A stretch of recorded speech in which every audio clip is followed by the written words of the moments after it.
할렐루야. 하나님의 말씀은 창세기 50장 말씀 보도록 하겠습니다. 창세기 50장 15절에서 21절까지의 말씀 보도록 하겠습니다. 창세기 50장 15절에서 21절까지의 말씀 우리 한 목소리를 같이 할독하도록 하겠습니다. 창세기 50장 15절에서 21절까지의 말씀입니다. 시작. 요셉의 형제들이 그들의 아버지가 죽었음을 보고 말하되 요셉이 혹시 우리를 미워하여 우리가 그에게 행한 모든 악을 다 갚지는 아니할까 하고 요셉에게 말을 전하여 이르되 당신의 아버지가 돌아가시기 전에 명령하여 이르시기를 너희는 이같이 요셉에게 이르라 내 형들이 내게 악을 행하였을지라도 이제 바라건대 그들의 허물과 죄를 용서하라 하셨나니 당신 아버지 하나님의 종들인 우리 죄를 이제 용서하소서 하매 요셉이 그들이 그에게 하는 말을 들을 때 울었더라. 그의 형들이 또 친히 와서 요셉의 앞에 엎드려 이르되 우리는 당신의 종들이니이다.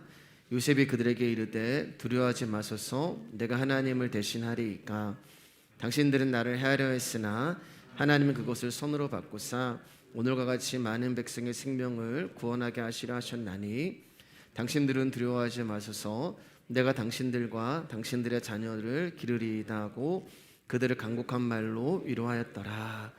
아멘. 오늘 창세기의 마지막입니다. 네, 한 분도 안 하시는군요. 네, 마지막입니다. 그러면 이런 말이 나올 줄 알았는데 네, 한 분도 안 하셔. 네, 박수를 쳐주시네요. 네, 감사합니다. 네. 오늘 창세기 마지막 날인데요. 오늘은 우리가 이제 오랜 시간 동안 창세기를 봤고 그래서 한번 쭉 이렇게 우리가 봤던 그 인물들을 한번 다뤄보면서 오늘 그렇게 마무리를 한번 해보고 싶습니다.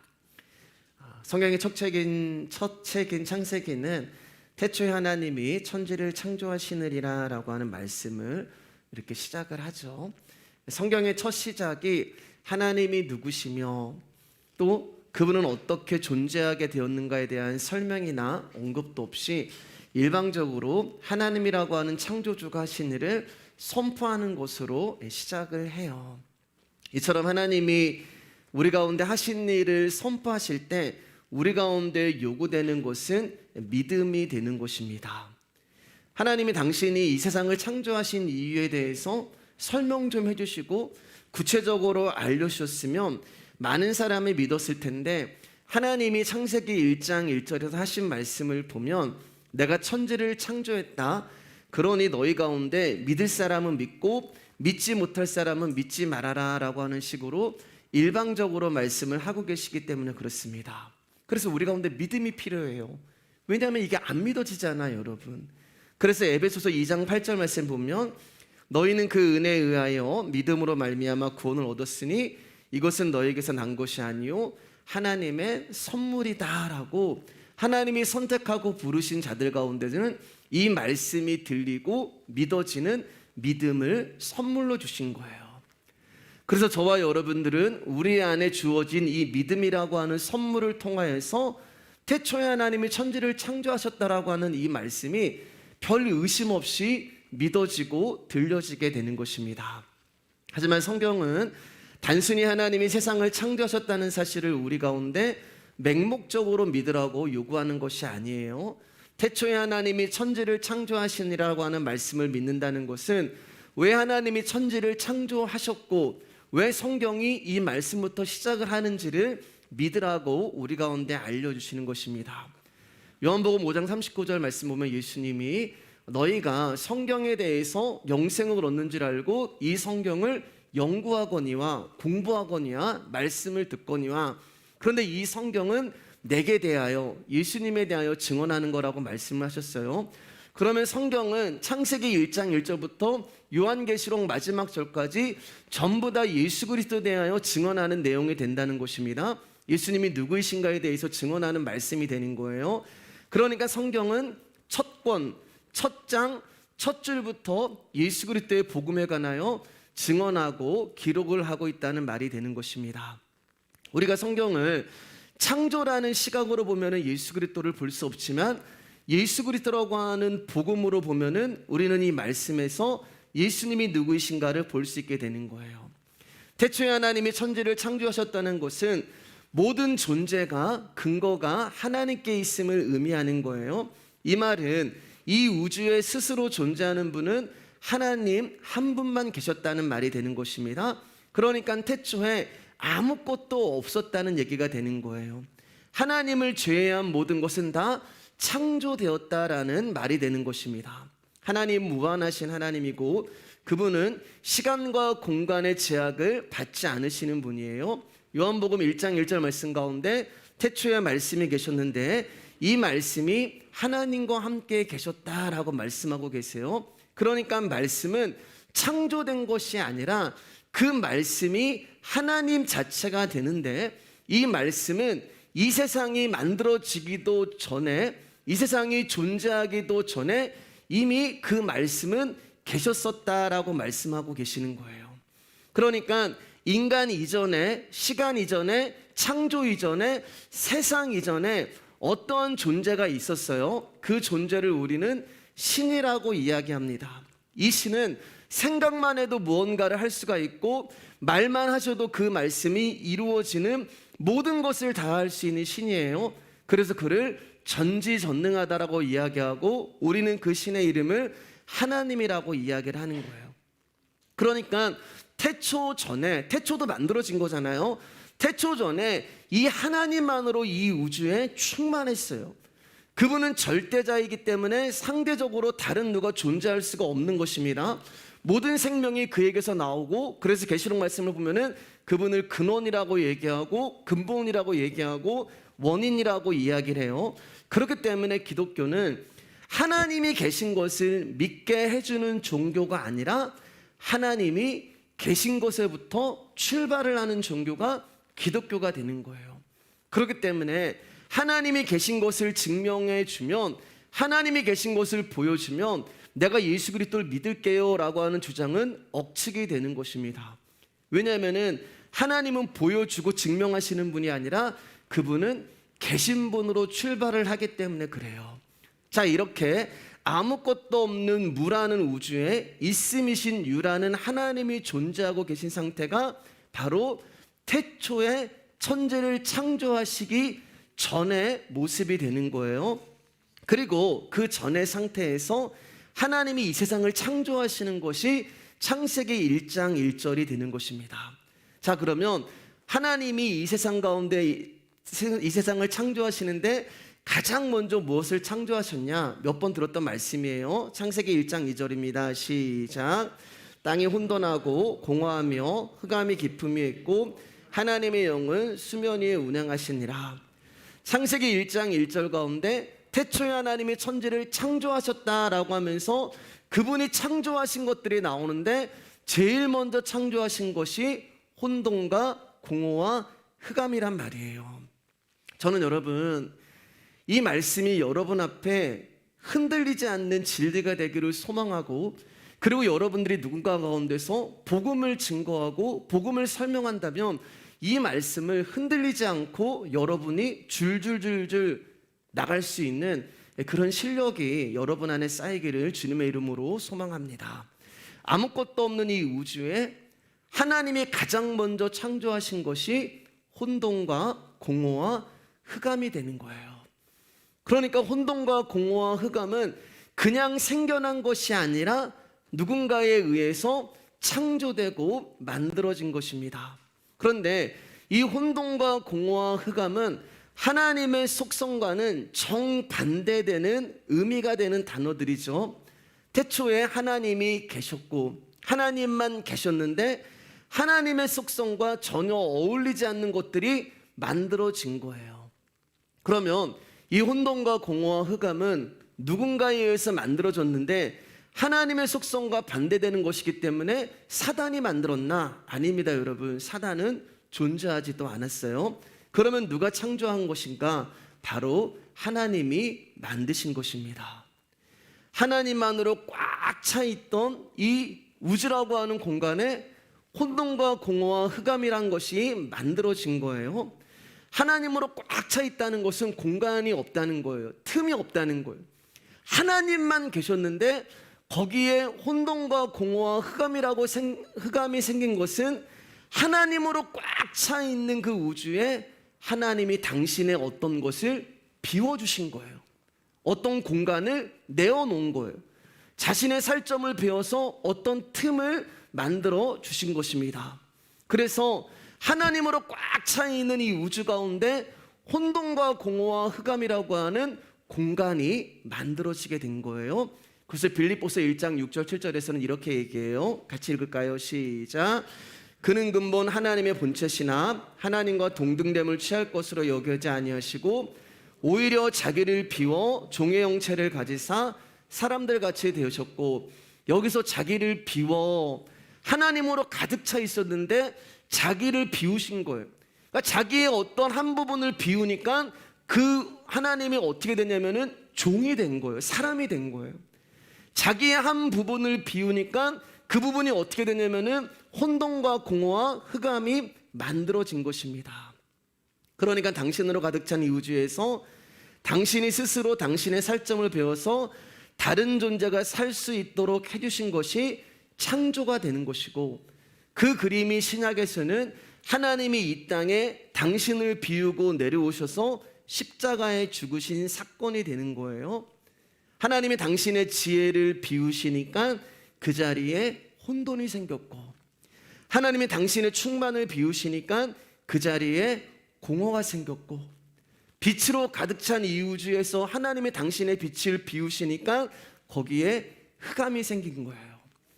그리고 그렇게 생겨난 그 공간에 하나님이 궁창을 만드시고 바다를 만드시고 땅과 해와 달과 별과 씨 맺는 생물과 물고기와 동물과 그리고 사람을 그 공간에 만드신 것입니다.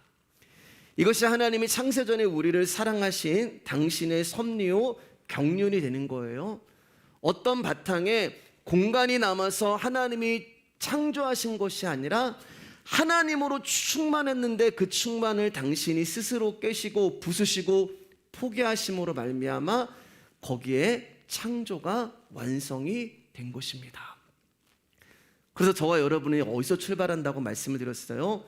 혼돈과 공허와 흑암인 사망이 우리의 자리라고 말씀을 드렸잖아요. 저와 여러분들은 거기서 출발하는 거예요. 복음은 거기서 출발해요. 그래서 성경을 보면은 둘째 아들이 하나님의 사랑을 알게 되는 것이 돼지우리가 되는 거예요. 거기서 출발하는 거예요. 그래서 하나님을 만난 사람들은 다 깨진 자리에서 출발합니다. 예수님을 부인하고 나는 이제 아무것도 할 수 없다는 그 디베라 바닷가에서 예수님이 찾아오셔서 거기서 출발하는 거예요. 아무것도 할 수 없는 38년 된 병자의 모습, 거기서 출발하고 날 때부터 소경인 그 모습에서 출발을 하는 것입니다. 왜요? 우리의 출발은 혼돈과 공허와 흑암인 그 사망의 자리에서부터 출발을 하는 것입니다. 그렇기 때문에 저와 여러분들은 아무리 다짐하고 결단해도 또 주님의 말씀을 어기고 죄를 지을 수밖에 없는 자라는 것입니다. 그래서 우리는 출발부터 말씀을 지킬 수 없는 자로 출발하고 아무것도 할 수 없는 자로 출발을 하는 거예요. 그래서 첫 번째 아담이다라고 얘기하는 것입니다. 그 첫 번째 아담의 마지막 아담인 예수 그리스도가 와서 포개지는 것이 바로 복음의 출발과 완성이 되는 것입니다. 하나님이 아담에게 선악과라는 율법을 주십니다. 하나님이 아담에게 선악과라는 율법을 주신 이유는 그 나무의 열매를 먹지 말라는 것에 있는 것이 아니었어요. 그 이유는 하나님이 아담이 선악과를 먹을 것을 알고 계셨기 때문이에요. 먹으면 죽으리라고 하는 것을 알면서도 사람은 그 열매를 먹게 되어 있습니다. 먹으면 죽으리라고 하는 하나님의 말씀을 들었음에도 불구하고 사람은 그 말씀을 어길 수밖에 없어요. 지킬 수 없어요. 왜요? 저와 여러분의 출발이 거기서 출발을 하기 때문에 그렇습니다. 그 말은 우리는 절대로 율법을 지킬 수 있는 존재가 아니라는 거예요.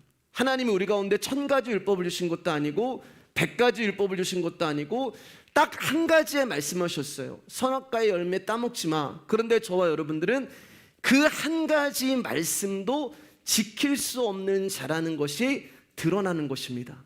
그것을 죄라고 하는 거예요.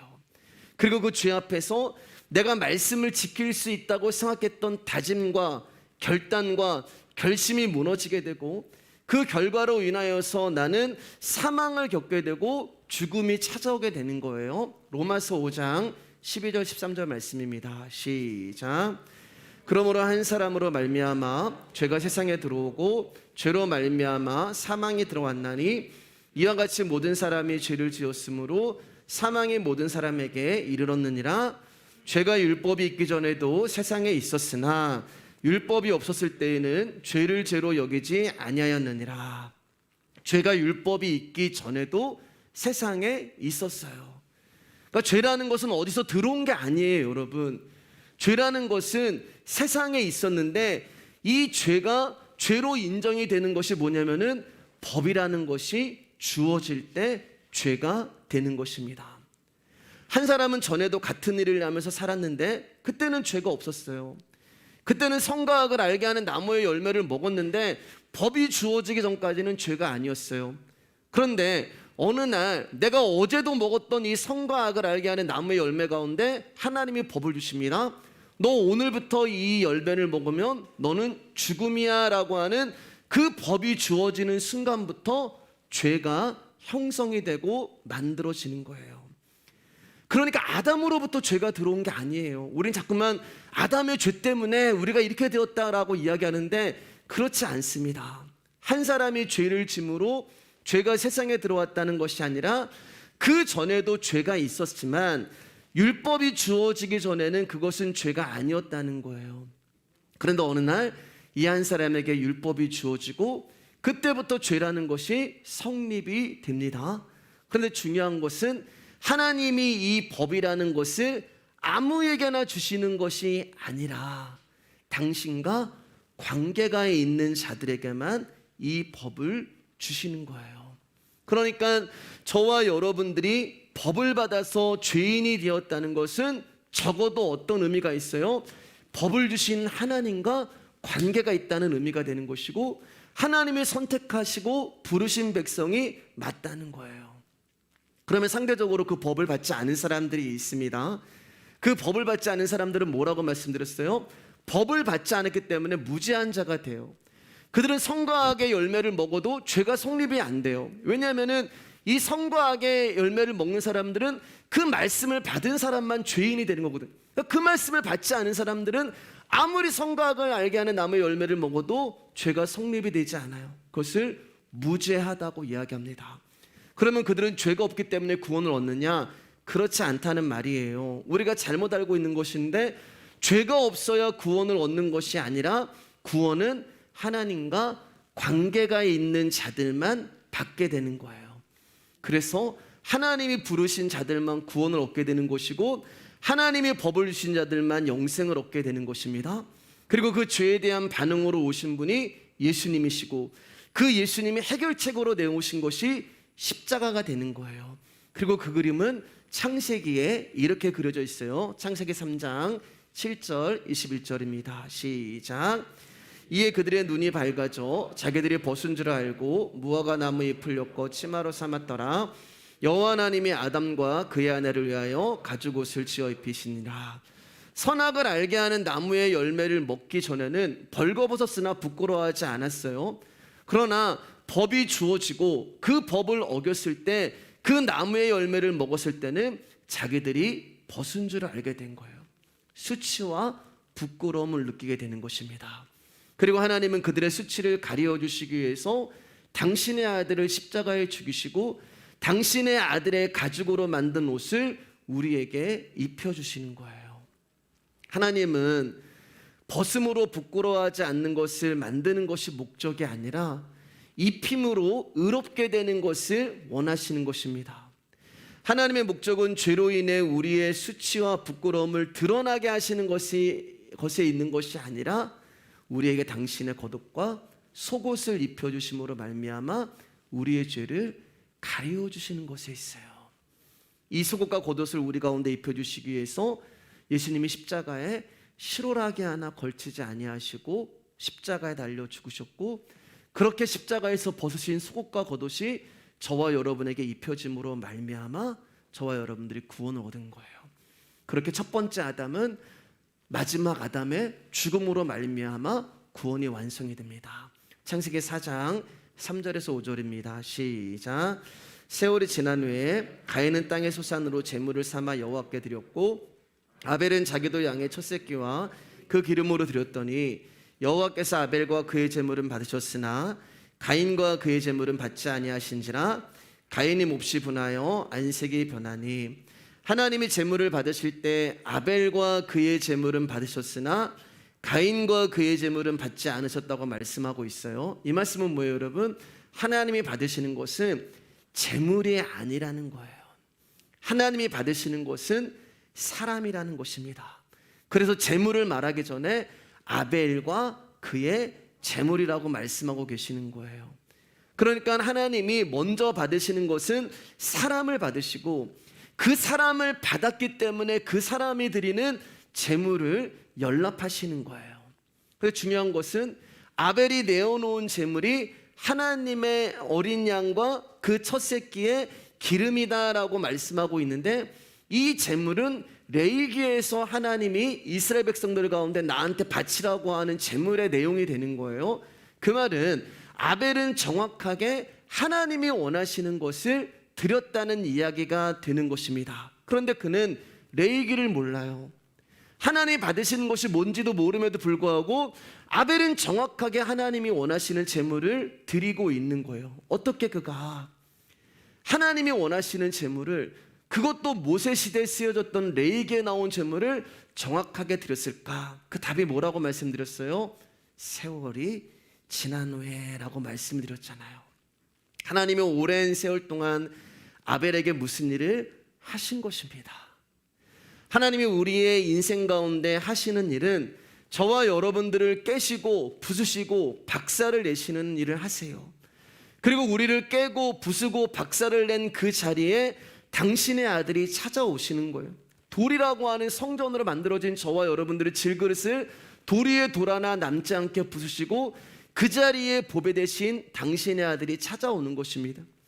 그러니까 우리의 인생을 한 걸음씩 한 걸음씩 걸어가면서 이리 깨지고 저리 깨지고 고난으로 부서지고 고통으로 실패하고 때로는 질병으로 넘어지게 하시면서 하나님은 우리 가운데 당신의 아들을 부어주시는 거예요. 우리의 인생 내내 당신의 아들을 부어주시고 또 내려주시는 것입니다. 그러면서 우리가 알게 되는 거예요. 내 자아가 철저히 깨어진 그 자리에서 내가 내어놓을 수 있는 것은 예수 그리스도밖에 없구나. 저는 나의 의를 내어놓고 나의 자랑을 내어놓고 나의 자아를 내어놨는데 나라는 존재가 다 박살이 나니까 나를 내어놓을 게 없어요. 그리고 내가 인생 내내 하나님으로부터 받은 것은 예수님밖에 없기 때문에 그분을 내어놓게 되는 것입니다. 그래서 하나님은 그거 달라고 하시는 거예요. 아벨 가운데 내가 너에게 준 내 아들의 생명, 내가 너에게 준 내 양, 내 첫 새끼의 기름. 그래서 아벨이 세월이 지난 후에 그의 인생의 끝자락에 그의 손끝과 발끝에서 내어놓는 것이 예수 그리스도가 되는 것입니다. 우리의 세월 동안 나와 함께 하시고 나와 동행하시고 나를 용서해 주시고 나를 사랑해 주시고 나를 위로해 주시고 나를 책임져 주시는 그분의 은혜만을 우리가 그분께 드릴 수 있는 거예요. 그래서 세월이 지난 후에 아벨에게 남은 것은 예수 그리스도의 사랑밖에 없기 때문에 그 예수님을 드리는 것입니다. 저는 여러분 말씀의 교회를 개척하면서 정말 보고 싶은 게 이거예요. 저는 여러분의 인생 가운데 이것을 보고 싶습니다. 10년 후에, 세월이 지난 후에 여러분이 아벨이 되는 것을 보고 싶습니다. 그리고 저 또한 여러분이 봤을 때 그 아벨이 되는 것을 보고 싶어요. 저는 그게 저에게 맡겨주신 사명이고 목회라고 생각을 합니다. 말씀을 우리가 계속해서 받아나가면서 드러나가면서 나의 인생의 끝자락에서 예수님만으로 충만하고 그분만을 드릴 수 있는 그 삶이 우리 모든 성도의 모습이 되기를 원합니다. 그리고 그렇게 될 것을 확신해요. 왜냐하면 오늘 말씀의 제목처럼 성경은 하나님과 나의 이야기이기 때문에 그래요. 아벨이 바로 나이기 때문에 그렇습니다. 그럼 가인은요, 받은 것이 없기 때문에 그는 땅의 소산을 내어놓는 거예요. 하나님께로부터 받은 것이 없기 때문에 땅의 소산이라는 것은 자기의 땀과 열정과 노력과 수고란 말입니다. 받은 것이 없기 때문에 자신의 사람의 것을 내어놓는 거예요. 그러나 하나님은 사람의 것을 받지 않으세요. 가이사의 것은 가이사에게, 하나님의 것은 하나님에게. 하나님은 당신이 우리 가운데 주신 것만 받으시지 우리가 내오는 어떤 사람의 열정과 열심과 결과를 받지 않습니다. 사랑하는 여러분, 이거 하나만으로도 얼마나 감사한 거예요. 우리가 무엇을 해서 하나님 기쁘신 것이 아니라 우리 존재 자체를 그분이 기뻐하시는 것입니다. 여러분이 무언가를 해서 하늘의 문을 열어두시고 부어주시는 것이 아니라 우리가 무엇을 하지 않았음에도 불구하고 하나님이 선택하고 부르셨다는 이유 하나로 하나님이 하늘의 문을 열어주시고 당신의 아들을 우리 가운데 부어주시는 것입니다. 히브리서 11장 5절 말씀입니다. 시작. 믿음으로 에녹은 죽음을 보지 않고 옮겨졌으니 하나님이 그를 옮기심으로 다시 보이지 아니하였느니라. 그는 옮겨지기 전에 하나님을 기쁘시게 하는 자라는 증거를 받았느니라. 우리는 또 무드셀라가 죽으면 이 세상에 심판이 온다는 하나님의 언약 하나 붙들고 하나님과 동행하던 에녹에 대하여서도 말씀을 나눴어요. 에녹이 믿음으로 하나님을 기쁘시게 했다는 것은 하나님이 그의 인생 내내 하나님이 함께 하시고 그와 동행하시고 그를 지키시고 그를 떠나지 않으셨다는 말이 되는 것입니다. 그것을 동행이라고 얘기해요. 그러나 창세기에서 말씀하는 동행은 우리가 생각하는 동행과는 많은 차이가 있습니다. 그 이유는 사람과의 동행은 내가 원하기 때문에 하는 거예요. 내가 좋아하기 때문에 동행을 하는 것입니다. 그러나 에녹의 동행은 에녹이 원하는 게 아니었어요. 에녹이 동행하는 것은 자신과 동행하는 그 하나님을 위해서 기쁘게 살아야 되고 그 하나님을 만족하게 살아야 되는 것이 성경이 말하는 동행이었어요. 그러니까 자기를 위해서 다른 사람을 이용하는 동행이 아니라 나와 동행하시는 그분을 위해서 자기가 동행하는 거예요. 이것은 사람으로서 불가능해요. 우리는 할 수 없는 존재들이에요. 나의 인생의 길이 아닌 하나님이 원하시는 그 길을 가는 것을 우리는 할 수가 없는 것입니다. 왜요? 우리는 다른 존재를 기쁘게 하는 그런 존재들이 아니기 때문에 그렇습니다. 그래서 정확하게 말씀드리면 에녹이 하나님과 동행한 것이 아니라 마찬가지로 하나님이 에녹을 찾아오셔서 에녹과 함께 동행을 한 거예요. 그렇게 하나님이 에녹과 함께 한 걸음씩 한 걸음씩 동행을 하는 것을 신앙생활이라고 얘기합니다. 때로는 우리는 가기 싫지만 그분이 원하기 때문에 억지로 우리를 끌고 가기도 하시는 거예요. 나는 정말 하고 싶지 않지만 그분이 원하기 때문에 억지로 우리가 그곳에 가 있기도 하는 거예요. 그런데 그렇게 나의 의지가 없어지고 나의 생각이 부서지고 나라는 존재가 점점 소멸되어지면서 결국에는 그분이 우리에게 진리의 허리띠를 띠고 우리를 당신이 원하시는 곳으로 끌고 가는 어느 날, 그날도 평상시와 똑같이 하나님과 동행하는데 하나님이 어느 날 우리 가운데 말씀하실 날이 올 거예요. 누구야? 오늘은 네가 나랑 조금 특별한 곳으로 가야겠다. 마음의 준비 단단히 해라. 내 손 놓치지 말아라. 그러면서 하나님이 우리를 끌고 가시는 그날이 우리의 인생 가운데 오는데 그날이 우리의 이 땅을 떠나는 마지막 날이 되는 거예요. 그러니까 동행하다가 어느 날 그냥 동행하는 그 삶이 하나님 나라까지 가게 되는 것입니다. 그래서 900살이 넘는 창세기 5장의 족보 가운데 300년이라고 하는 짧은 인생을 에녹을 살다가 하나님이 데려가신 이유는 이 땅이 너의 집이 아니라는 것을 알려주시는 거예요. 하나님이 선택하고 부르신 백성들 가운데 이 땅이 너희 집이 아니야 라는 것을 알려주시는 거예요. 그래서 이스라엘 백성들 가운데 가나안 출애굽할 때 허리에 띠를 띄우고 발에 신을 신고 손에 지팡이를 잡고 급히 먹으라라고 말씀하는 거예요. 왜요? 하나님이 언제든지 우리를 데려가실 날이 오늘일 수도 있고 내일일 수 있기 때문에 그렇습니다.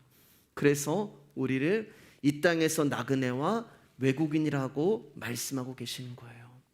그분이 이끄시는 대로, 그분이 끌고 가시는 대로 따라가시면 되는 것입니다. 다른 거 볼 거 없고 다른 것에 소망 들 거 없고 오직 하나님이 보내신 예수 그리스도를 구원자로 의지하면서 동행하면서 나가는 것입니다.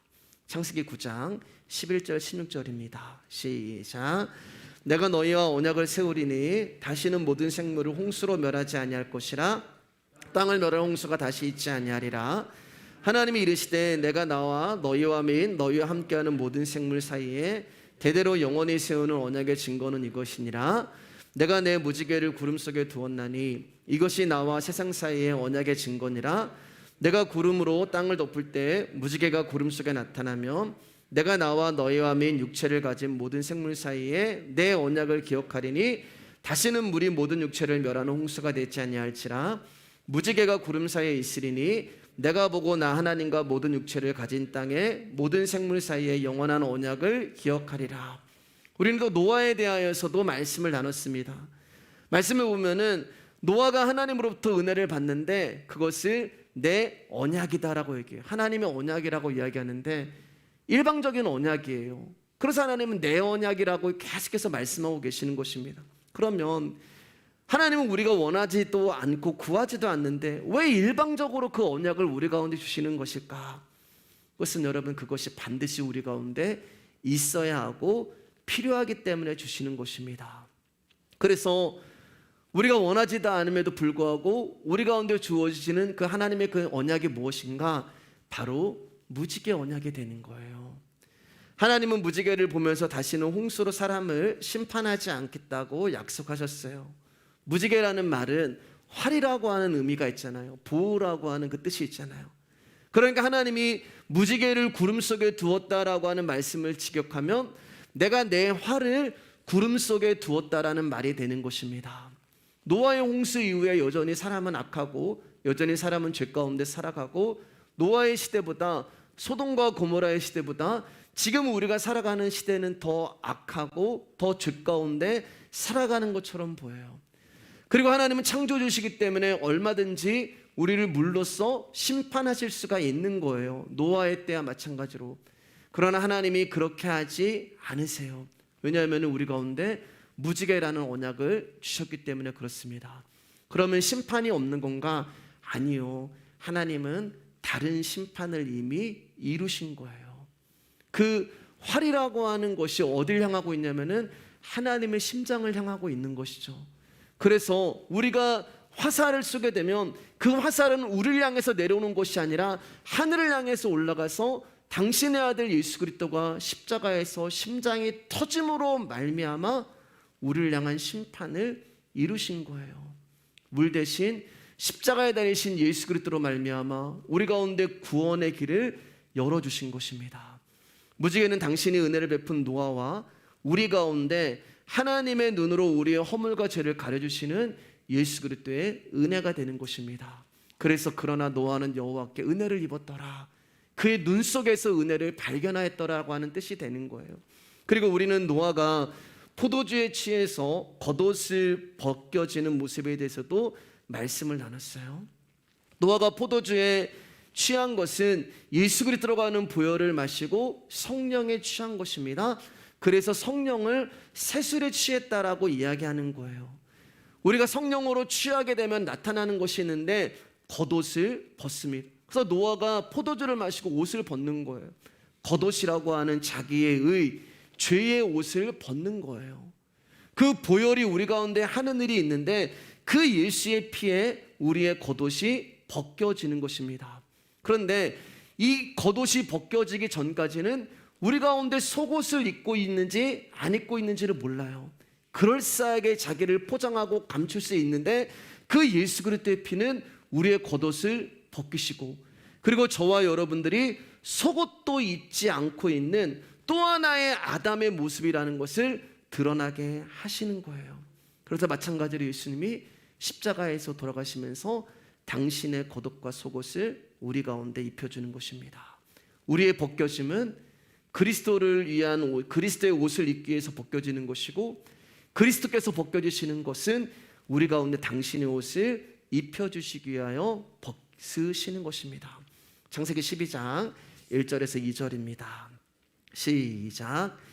여호와께서 아브라함에게 이르시되 너는 너의 고향과 친척과 아버지의 집을 떠나 내가 내게 보여줄 땅으로 가라. 내가 너로 큰 민족을 이루고 내게 복을 주어 내 이름을 창대하게 하리니 너는 복이 될지라. 하나님이 우리를 부르시는 이유는 저와 여러분들이 뭐가 대단하고 특별해서 부르시는 것이 아니라 우리를 긍휼히 여기시기 때문에 부르신 거예요.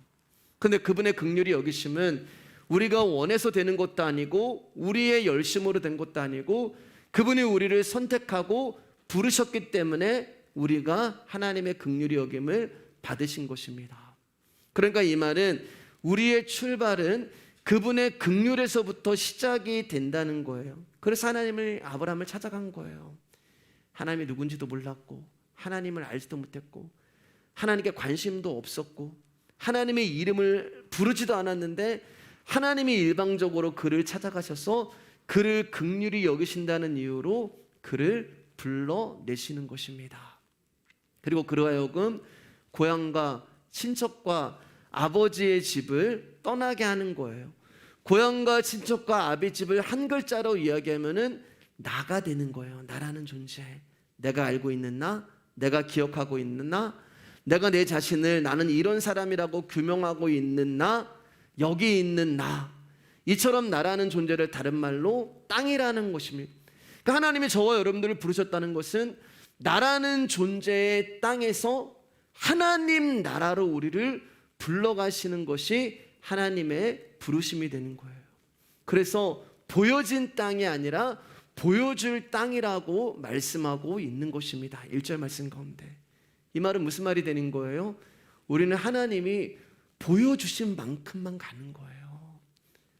그분이 오늘 요만큼 보여주시면 그만큼 성장하는 거고 내일 요만큼 보여주시면 그만큼 성장하는 것이고 그렇게 조금씩 우리가 그 말씀 앞에 성장을 해가면서 하나님 나라로 가는 것입니다. 아브라함이 부르심을 받았을 때 그의 나이가 75세라고 말씀을 드렸잖아요. 그리고 75세에 하나님이 그에게 말씀을 주십니다. 내가 너를 큰 민족을 이루게 할 거야. 그것을 실상이라고 말씀을 드렸어요. 히브리서 11장 1절 말씀 가운데 믿음은 바라는 것들의 실상이요. 그리고 이 실상이 보이지 않는 실상이 보이는 증거, 바라는 것들의 실상이요. 보이는 증거니라라고 하는 이 증거가 되는 기간이 아브라함 가운데 25년이 있었어요. 그것을 인생이라고 얘기하고 세월이라고 말씀을 드렸습니다. 그리고 그 세월 동안 뭐 하세요? 당신을 부어주시는 거예요. 그래서 그분의 말씀이 나에게 임하면 보이진 않지만 보이진 않아요. 여러분 지금 하나님 말씀이 지금 저라는 존재를 통해서 여러분 가운데 씨로 떨어지는데 이 말씀이 우리 안에 들어 아무 일도 안 일어나요. 보이지 않아요. 그러나 여러분이 25년이라는 시간 동안 이 말씀을 듣고 이 말씀을 받으면 보이지 않지만 엄청난 변화가 일어나는데 그게 뭐냐면 이름이 바뀌는 거예요. 존재가 바뀌는 거예요. 사라에서 사라로, 아브라함에서 아브라함으로, 야곱에서 이스라엘로. 그 인생 동안 하나님은 나라는 존재의 무력함과 불가능함을 깨닫게 하시고 내가 할 수 있는 것이 아무것도 없다는 것을 알게 하시고 오직 하나님의 은혜만 붙들게 하시며 나의 힘을 빼버리시는 거예요. 그때 우리가 이삭이라고 하는 존재를 하나님 앞에 내올 수 있는 순종의 사람이 되는 것입니다. 우리 인생 가운데 하시는 일이에요. 창세기 28장 15절 말씀입니다. 시작. 내가 너와 함께 있어 내가 어디로 가든지 너를 지키며 너를 이끌어 이 땅으로 돌아오게 할지라 내가 내게 허락한 것을 다 이루기까지 너를 떠나지 아니하리라 하신지라. 지난 시간에 우리는 야곱의 마지막에 대해서 나눴어요. 그리고 내가 내게 허락한 것을 다 이루기까지 너를 떠나지 않겠다고 하시는 하나님의 말씀이 무엇인지도 말씀을 들었습니다. 결국 우리 인생 가운데서 떠나는 존재는 야곱이라고 하는 유괴 사람이고 떠나지 않고 영원히 함께 하시는 존재는 영이라고 하는 이스라엘이 되는 거예요. 그래서 우리의 인생 내내 하나님은 야곱이라고 하는 이 존재는 사라지게 하시고 이스라엘만 남게 하시는 것입니다. 근데 그게 언제 이루어진다 그랬어요? 세월이 지난 후에. 다 한 사람의 인생을 보면은 하나님은 똑같이 그 세월 동안 일하시는 거예요. 그 야곱의 마지막에 일어설 수도 없는 그가 지팡이 하나만 의지할 수 있는 힘을 붙들고 하나님 앞에 서게 되는 것입니다. 그의 이름이 바뀌잖아요. 존재가 바뀌어요. 하나님이 승리했다고 하는 그 이스라엘이, 하나님이 통치했다고 하는 그 이스라엘이 그의 인생의 마지막에 이루어지는, 그래서 야곱이라고는 이름이 사라져 버리는 거예요. 자기의 목적과 자기의 생각과 자기의 계획에 묶여있던 야곱을 이제는 하나님이 해방시키시고 그에게 진짜 자유를 주시는 것입니다. 그럼 한 가지 여기서 다루고 넘어갈게요. 왜 하나님은 당신이 이처럼 많이 선택하고 부르신 백성들을 그냥 하나님 나라로 들어가게 하시면 되는데, 하나님이 태초에 우리를 선택하시고 부르시고 믿음이라는 걸 선물 주셨으면, 그리고 우리를 부르신 이유가 하나님 나라에 들어가게 하는 것이 목적이라면 그냥 여기서 일로 보내시면 되는데, 왜 이 가운데 우리에게 인생이라는 것을 허락하셨고, 왜 인생 가운데 우리의 환도뼈가 부러지는 아픔을 겪게 하시고, 왜 고난을 당하게 하시고, 왜 어려움을 당하게 하시고, 왜 질병을 당하게 하시는 것일까? 여러분, 하나님이 우리를 선택하셨다는 것은 보증수표가 아니에요. 하나님 나 선택하셨으니까 나 하나님 나라 가면 돼, 가는 거야. 하나님 나를 부르셨으니까 나는 막 살아도 하나님 나라 가. 그런 보증수표가 아니에요. 어떻게 살아도 천국을 하겠다는 그런 것이 아니에요. 하나님이 저와 여러분들을 선택하고 부르셨다는 것은요, 저와 여러분의 인생에 하나님의 일을 계획해 놓으셨다는 것입니다. 그게 뭐예요? 성도는 아무리 자신의 계획과 술수와 꾀를 가지고 인생을 산다 하여도 결국에 그의 인생은 하나님이 원하시는 자리에 있을 수밖에 없다는 거예요. 그분의 선택과 부르심 앞에 그 성도는 끌려갈 수밖에 없고 인도하심을 받을 수밖에 없어요. 아브라함이 그랬고요, 야곱이 그랬고요, 베드로가 그랬어요, 아벨이 그랬어요, 아담이 그런 거예요, 노아가 그런 거예요, 에녹이 그런 거예요. 그러니까 여러분, 저와 여러분들이 말씀이 아닌 다른 것들을 붙들고 의지하고 신뢰할수록 환도뼈라고 하는 고난은 더 깊이 나를 부수고 나를 깨고 나를 박살을 내는 거예요. 내가 말씀이 아닌 다른 것들을 붙들고 그 다른 것들을 통하여서 무언가를 이루어봐 안 돼요, 여러분. 다른 사람은 잘 되는데 안 돼요. 내가 예수님 모르기 전에는 잘 되는데 예수를 알고 복음을 하고 말씀을 알면 알수록 더 이상하게 안 되는 거예요. 그리스도가 내 안에서 살아나기 위해서 하나님이 안 되게 하시는 거예요. 그리스도가 나의 전부가 되게 하기 위해서 여러분의 모든 것을 박살내는 거. 왜요, 여러분? 우리의 인생이 이 땅이 아니잖아요. 다 하나님 나라 가잖아요. 세월이 지난 후에 그분과 동행하며 내가 내게 허락한 것을 다 이루는 그 순간에 다 하나님 나라로 들어갈 자들이기 때문에 사역도 헌신도 그분을 향한 선한 동기도 아름다운 일도 구제도 선교도 전도도 내가 하려고 했던 모든 것들이 다 박살이 나는 그 복음만 남게 하시는 거예요. 그리고 그때 고백을 하는 거예요. 나도 안다, 나도 안다. 야곱이 지난주에 얘기했잖아요. 나도 안다, 나도 안다. 요셉은 내가 다 살아봤어, 나도 안다. 근데 그게 진리가 아니야. 내 삶은 내가 사는 것이 아니야. 그리스도가 내 안에 사는 거야. 내가 그리스도와 함께 십자가에 못 박혀 죽었나니 이제는 내가 사는 것이 아니요 오직 내 안에 사신 예수 그리스도가 사는 거야. 그 말씀이 우리의 지식이 아니라 우리의 입술이 아니라 우리의 심령 깊숙한 곳에서 동의할 수밖에 없고 찬성할 수밖에 없고 인정할 수밖에 없는 자리로 가는 것입니다. 창세기 50장 17절에서 20절 읽고 이제 말씀 정리할게요. 시작. 너희는 이같이 요셉에게 이르라. 내 형들이 내게 악을 행하였을지라도 이제 바라건대 그들의 허물과 죄를 용서하라 하셨나니 당신 아버지 하나님의 종들인 우리 죄를 이제 용서사하매 요셉이 그들이 그에게 하는 말을 들을 때 울었더라. 그의 형들이 또 친히 와서 요셉의 앞에 엎드려 이르되 우리는 당신의 종들이니이다. 요셉이 그들에게 이르되 두려워하지 마소서. 내가 하나님을 대신하리이까. 당신들은 나를 해하려 했으나 하나님 것을 손으로 바꾸사 오늘과 같이 많은 백성의 생명을 구원하게 하시려 하셨나니. 야곱이 죽었어요. 그러다 형들 가운데 한 가지 걱정이 생겼습니다.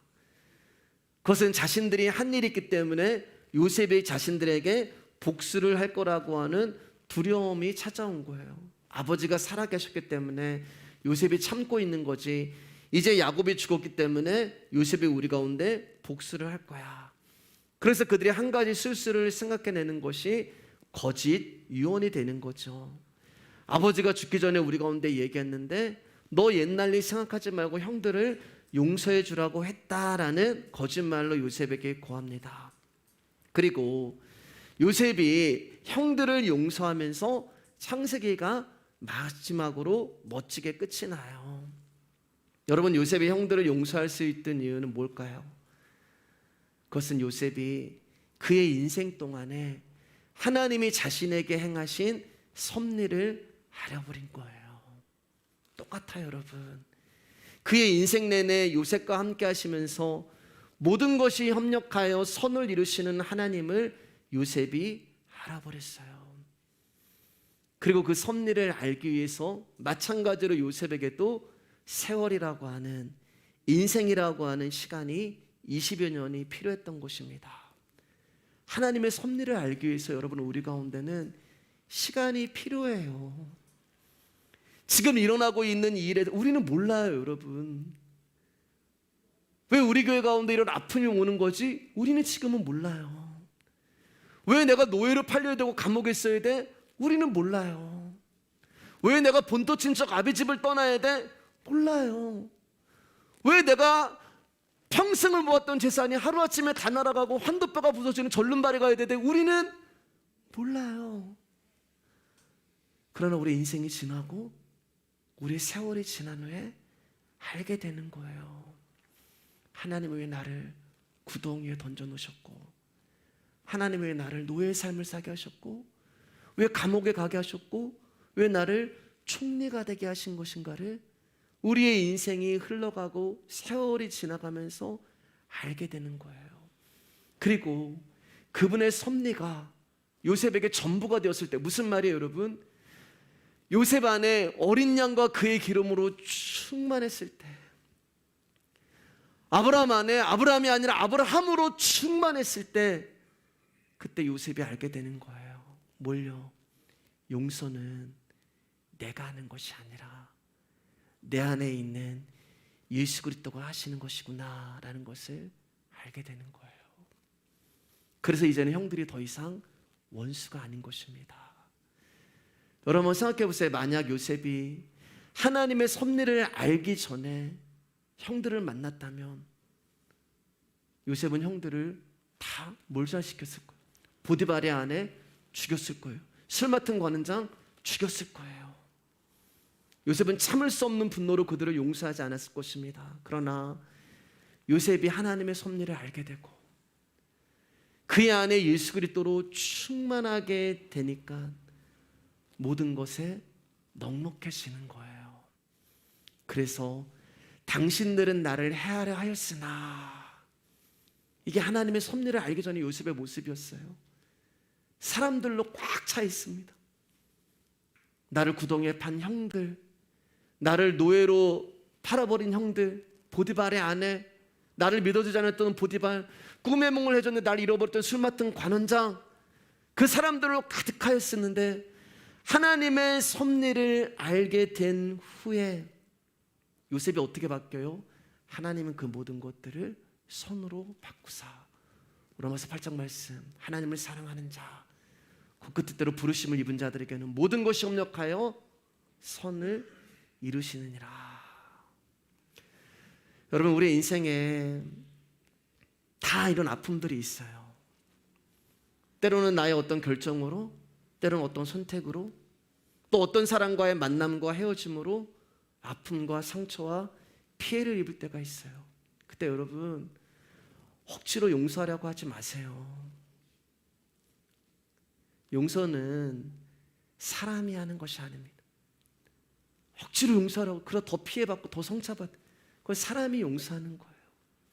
사람은 용서를 받아야 하는 존재지 용서를 하는 사람이 아니에요.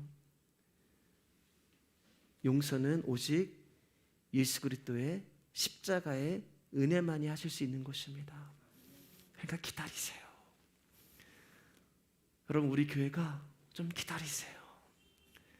하나님이 그때 이렇게 하시려고 그때 이런 아픔과 고난을 주셨구나.